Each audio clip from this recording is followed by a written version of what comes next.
Hi everyone, welcome back to the Kitaholic Kits YouTube channel. Renelia here with another Storyline Chapters layout using this month's kit.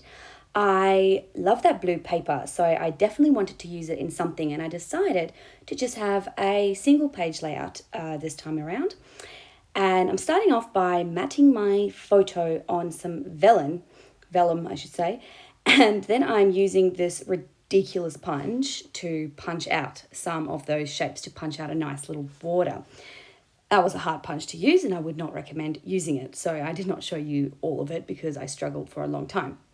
Next, I'm taking some acrylic paint and mixing it with water. This is the paint that came in the kit, and I'm just doing lots of little splatters, and I'm also strategically placing some splatters just because I thought I wanted some specific big blobs and then I didn't get them.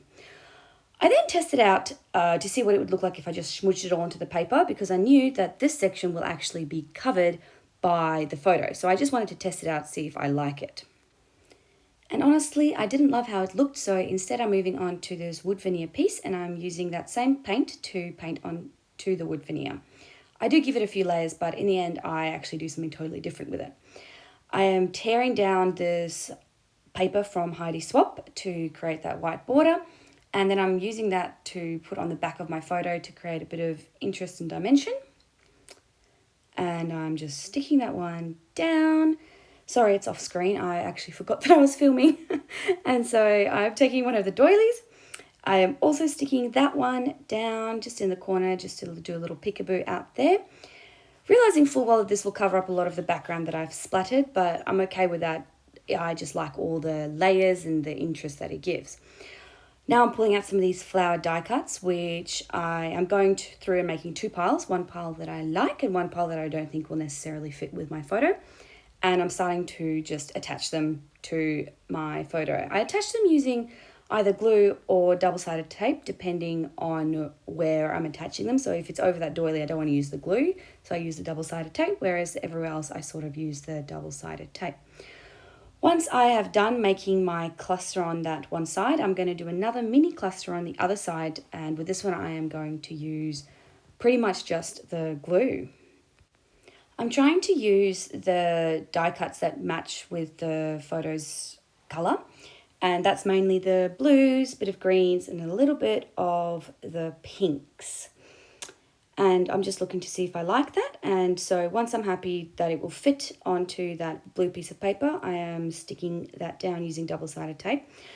You'll see that I'm actually using the double-sided tape on the seams to really secure that down, although I'm just seeing for the first time that I've actually missed a piece of double-sided tape. So that's interesting. It's still stuck down properly, so that's good.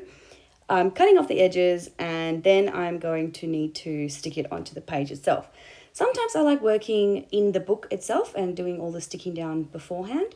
And sometimes, especially with me just doing the one side of the layout, I am just sticking it all down and then I'm going to stick it into the book. Once I'm happy with that, I am going to cut off the border because there's a little bit of excess there. Don't know why. I thought I measured it quite well, but turns out I didn't. And now onto the fun part of doing some more embellishing. I'm taking that black sticker from the sticker sheet, and I am using all of these little love hearts again. I really like them from the last layout that I did, so I thought I'd repeat that element. Next, I'm checking where I'm going to put that worthy sign so I can mark out some spot for myself to journal. And I'm just going to do some pretty basic journaling. This was more about the play to me, not really the journaling itself. So it's just simple journaling, and then I'm going to add a little bit of stars and crosses and all that. And now this is where it gets interesting.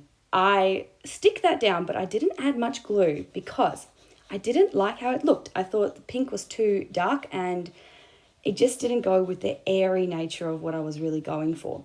So I stick it down and I think I'm done with this video, and you'll see I say goodbye now.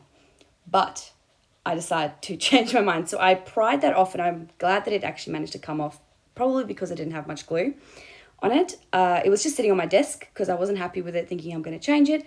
And then Essie actually came up with this idea. And so I have her to thank. Everyone has her to thank for this.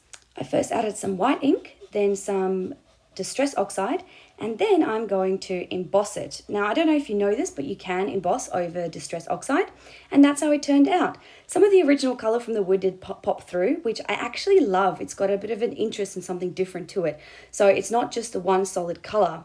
And because I embossed it with that glittery embossing powder, I just absolutely love how this came out. It's so perfect. This is me just trying to very, very carefully stick it down, and that is done. I love how this turned out, so I'm so happy that I persevered and didn't stop filming. Anyway, that is it from me. I hope everyone has a good day, and I'll talk to you later. Bye.